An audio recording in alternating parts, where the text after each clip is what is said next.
A blessed day, everyone. Let us all be reminded of Jeremiah 29 verse 11.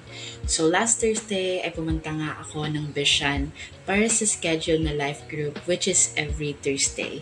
Sa bahay pala nila Ma'am Raven kami magpe-prayer meeting kaya naman biyahe-biyahe ulit.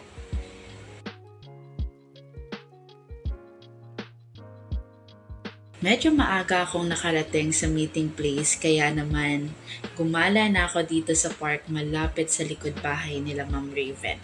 Ay wow, likod bahay yarn.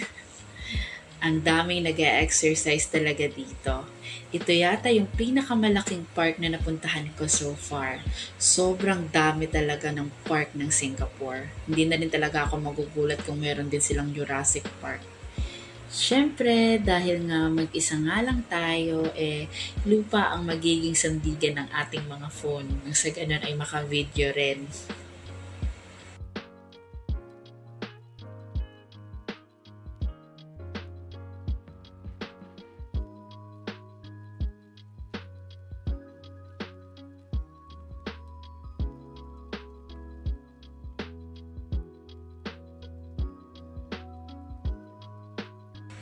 At medyo late nang natapos yung LG, kaya naman gabi na rin tayo nakauwi. Libre lang po talaga yung Grab. Salamat po talaga sa naglibre. Thank you, Lord. So that's all for today. Thank you so much, everyone. God bless and see you later.